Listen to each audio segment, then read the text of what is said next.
tengo la fortuna de ser la última en esta mañana, por lo tanto, pues muchas de las cosas que se podían haber tratado en esta intervención, pues ya están dichas, con lo cual, estupendo.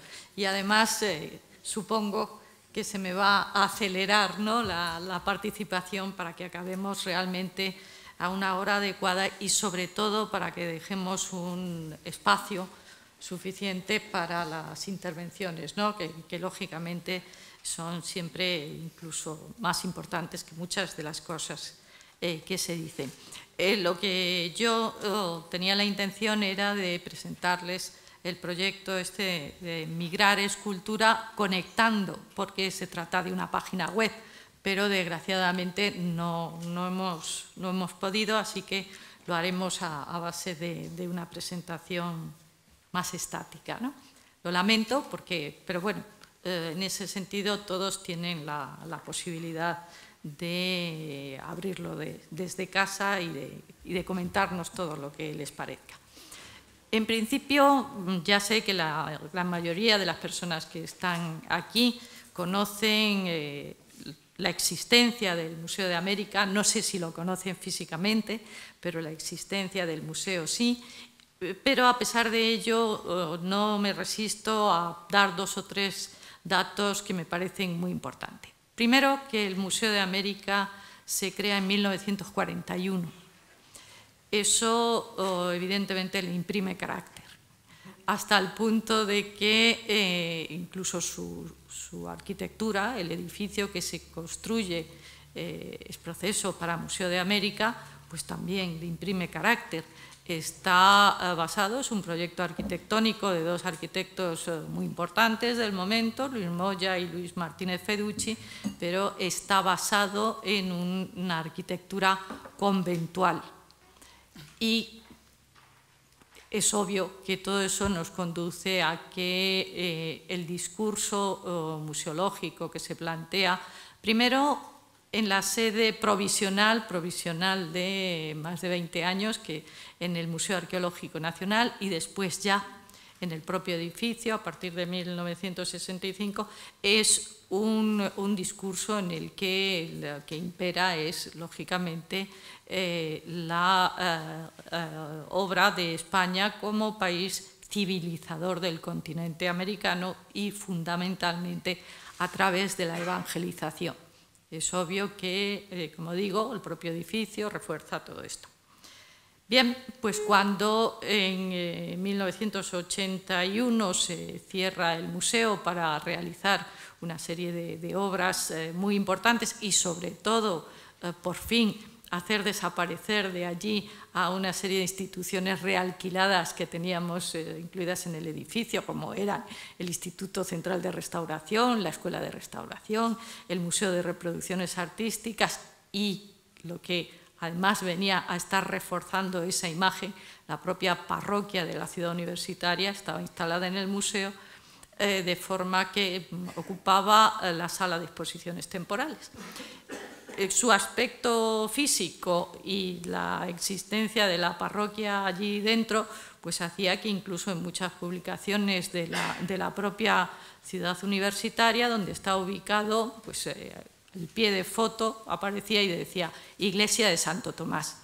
Y que cuando las excursiones turísticas que iban al Escorial, por ejemplo, y pasaban por delante, al salir por la carretera de La Coruña, los guías dijesen, y a la derecha la iglesia de la ciudad universitaria, ¿no?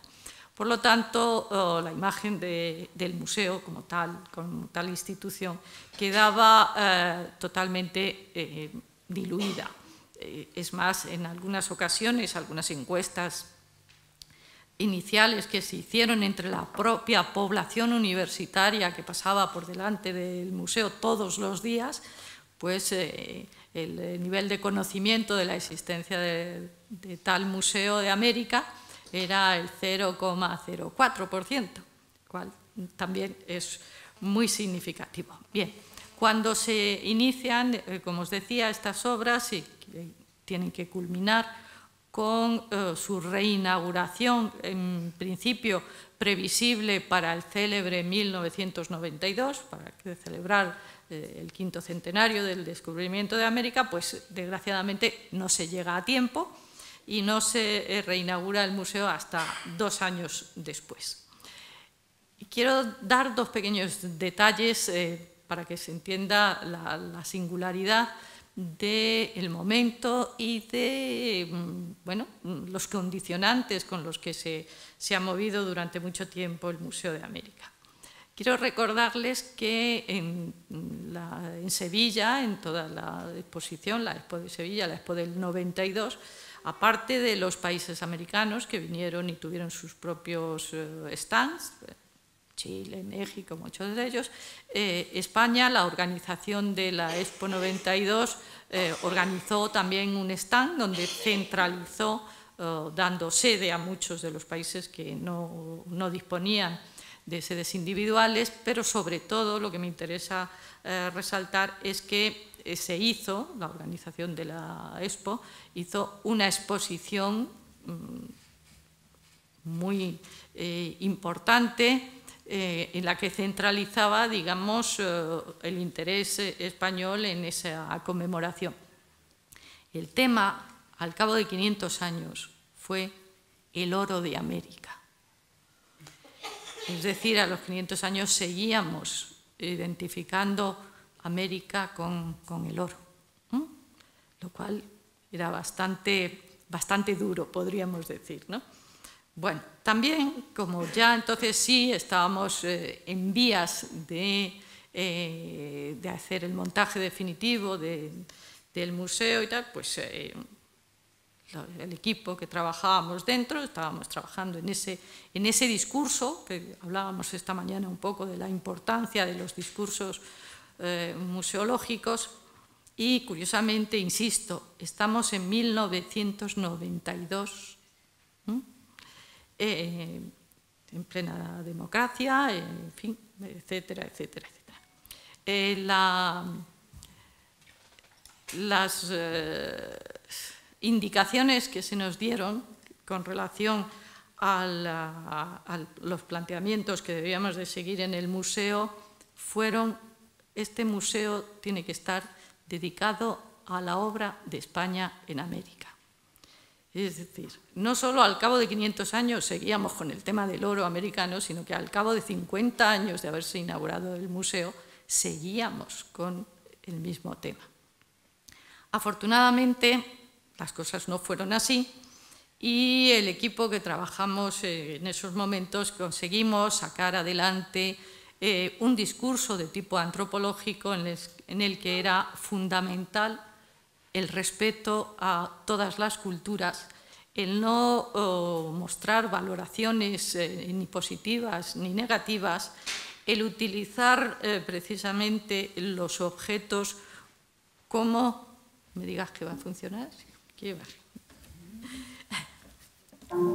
Utilizar los objetos como elemento fundamental para reforzar precisamente el discurso, la filosofía del museo. En ese sentido, no había objetos más importantes ni menos importantes y además estaba el valor de las otras historias.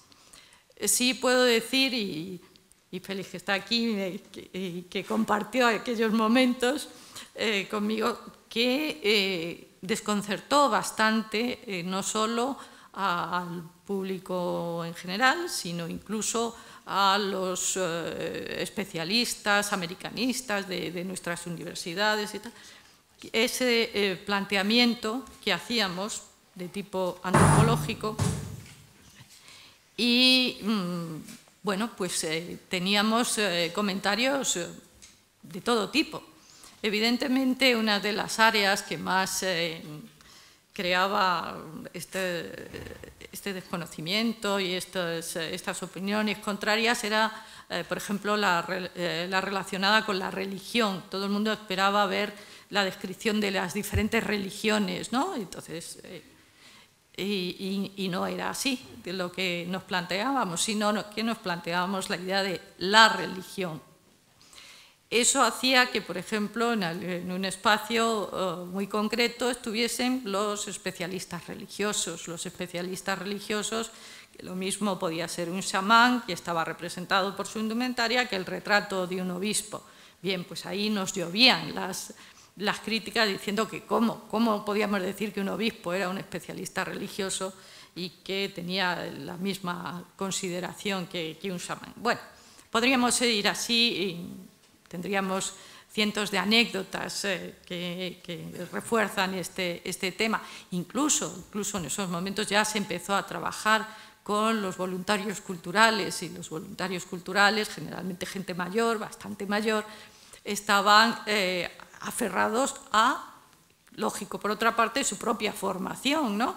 Y entonces ellos se desconcertaban muchísimo porque no empezábamos el discurso del museo pues por Isabel la Católica pasándole sus joyas a Colón, y a partir de ahí todo lo demás. Bien, en ese sentido, como es lógico, ya desde hace 4 años que nos pusimos un nuevo equipo a trabajar en ello, tenemos muy claro, y lo declaramos como un principio nuestro, la idea de que algo que seguramente os va a parecer muy simple, pero que parece muy difícil de aceptar, que el hombre se mueve y el mundo se mueve, ¿no? Y que esa diversidad de las culturas que se forman a lo largo del tiempo tiene unos intérpretes muy variados, precisamente por ese movimiento constante que, lógicamente, de una manera inmediata nos llevaba, voy por atajos para llegar al tema que nos interesa, que nos llevaba al tema de la migración. El tema de la migración, porque al mismo tiempo no queríamos perder de vista que aquellos individuos que hoy son los habitantes de los diferentes países, en este caso nuestros americanos, no son ajenos a todas las culturas que estaban representadas en el museo, sino que son protagonistas, como es lógico. Y entonces empezamos a plantearnos una serie de pequeños proyectos que unos han tenido mayor o menor acogida y que realmente yo también estoy de acuerdo en que, bueno, pues muchas veces es un paso adelante, otro hacia atrás, relacionados con la idea de que esta población emigrante latinoamericana, que precisamente durante estos 15, 20 años ha sido tan numerosa en España y tan numerosa en Madrid, considerase que el Museo de América era un instrumento para el reforzamiento de sus propias identidades y que ellos podrían ser protagonistas del uso de este instrumento. Ahí es donde realmente hemos tenido importantes dificultades, sobre todo para entrar, digamos, en contacto, porque, bueno, es curioso que muchas veces se parte de la idea idílica, y mucha gente nos decía, pues bueno, si hay tantos cientos de miles de latinoamericanos en Madrid, pues tendréis el museo lleno de este tipo de público. Y bueno, eso es tan ilusorio como pensar que los emigrantes españoles a Francia en los años 60 se pasaban el día en el Louvre viendo las salas de pintura española, ¿no? Entonces, es una cosa paulatina y que va abriendo un camino determinado, como digo, a través de pequeños programas, como por ejemplo uno dedicado a los niños y a los jóvenes, que se llama Conoce mi cultura, y que es con el que se intenta que ellos mismos se conviertan ante sus compañeros, ante sus amigos, en los difusores de su propia cultura a través del museo. En fin, todos estos temas y cristaliza en un momento dado todos estos intereses en la preparación de esta página de Migrar es Cultura, de la que os voy a hablar ahora, pero quisiera hacer también unas brevísimas puntualizaciones en el sentido de que precisamente porque España durante unos años ha recibido un número muy alto de emigrantes, sobre todo de América Latina, las actitudes frente a esta emigración, pues lógicamente, conforme además se va creando situaciones difíciles, pues son en muchos casos despectivas, en muchos casos culpabilizadoras y de males del país, algo que existe también en toda Europa. Y yo simplemente quisiera recordar algunos datos. Entre 1870 y 1950, son datos que aparecen, nada, tecleando en Google y ya está. Quiero decir que no es una investigación profunda hecha por mí. Pero, insisto, entre 1870 y 1950 hubo un movimiento migratorio de 50 millones de personas. 50 millones de personas, como mínimo, se movieron. Pero, curiosamente, fueron europeos que emigraron. 50 millones de europeos emigraron.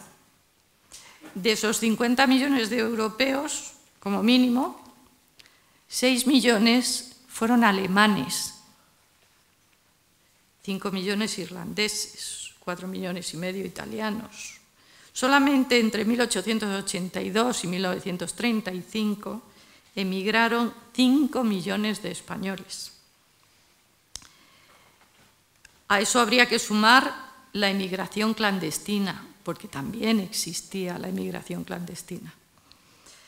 Se salía, cuando no se podía salir legalmente, se salía de los puertos de Burdeos, de Gibraltar, de Marsella, y existían también los que en esos momentos se llamaban enganchadores, es decir, los intermediarios, esos intermediarios a los que se paga para que te hagan llegar.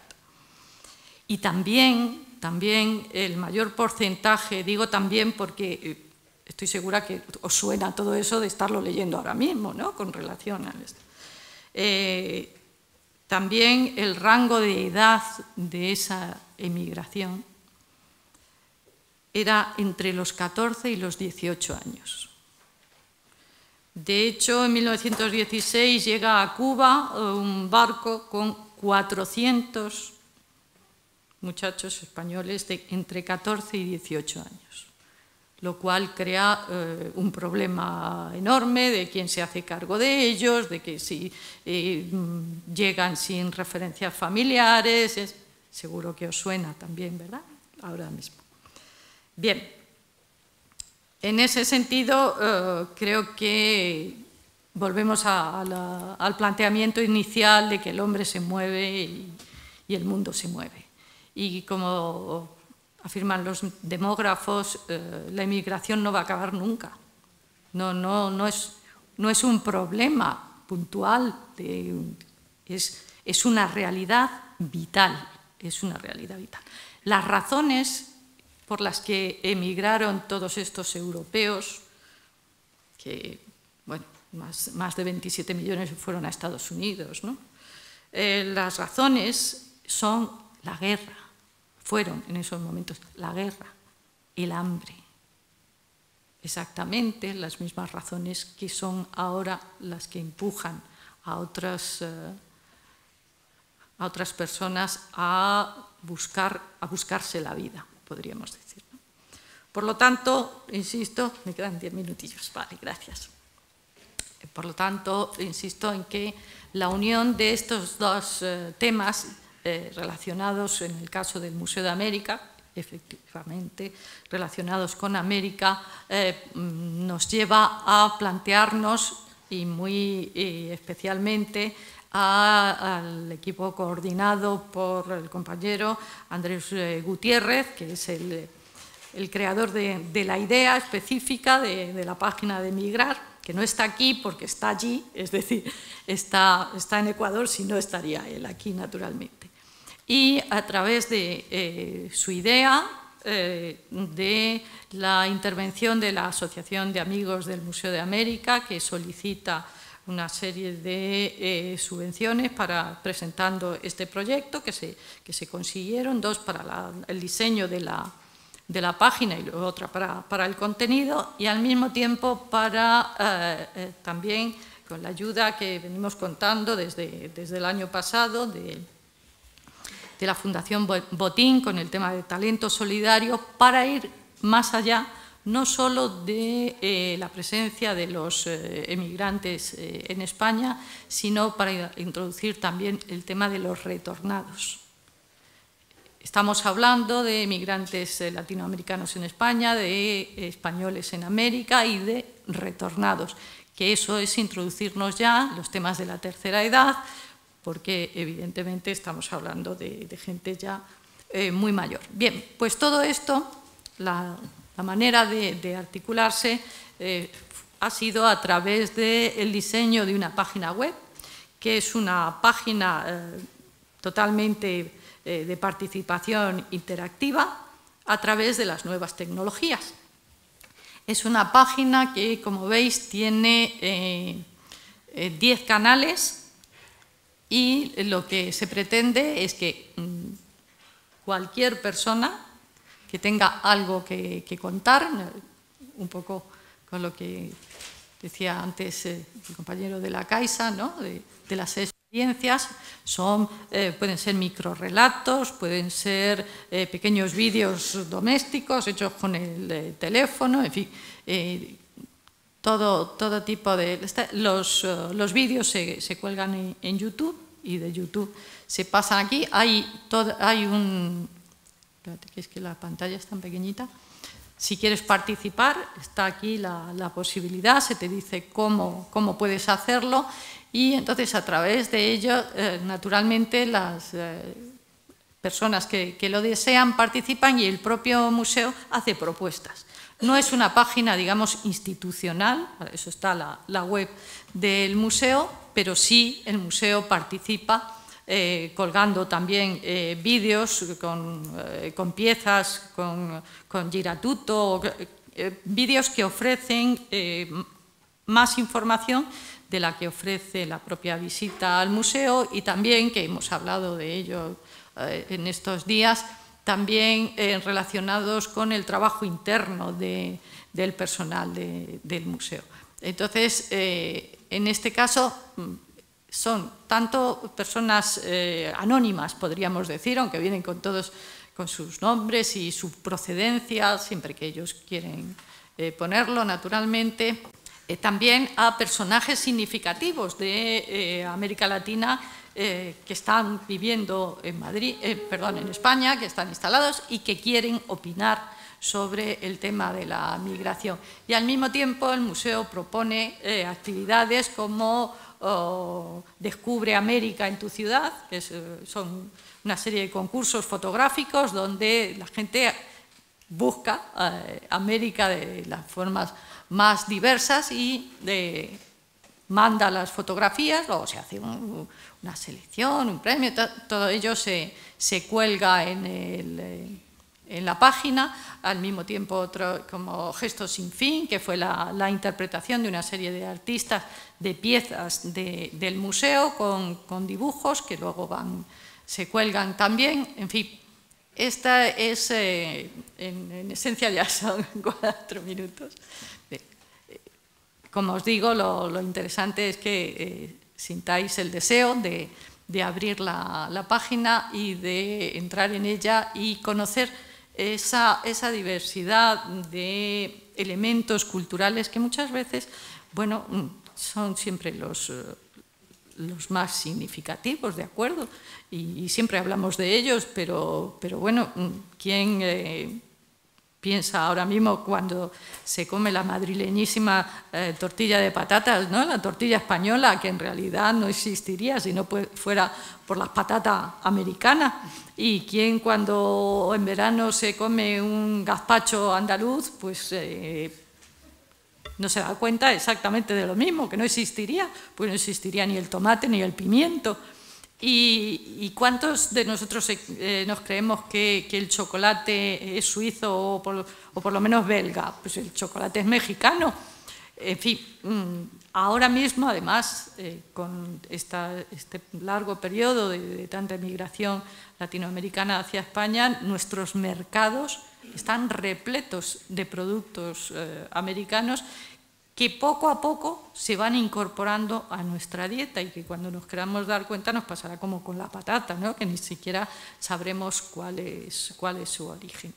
En fin, como digo, estamos hablando de los elementos más conocidos, más reconocibles, pero nos podríamos introducir en la música. Hablamos muchas veces entre nosotros también de cómo el cajón flamenco, bueno, de flamenco no tiene nada, quiero decir, en su origen, y sin embargo raro es el grupo flamenco que no lo saca, es peruano, y eso es una incorporación actual. En fin, como digo, la página esta lo que busca es esa reivindicación de los aspectos positivos que tiene la inmigración y que lo ha tenido a lo largo de la historia y que forma parte de nuestras vidas por completo.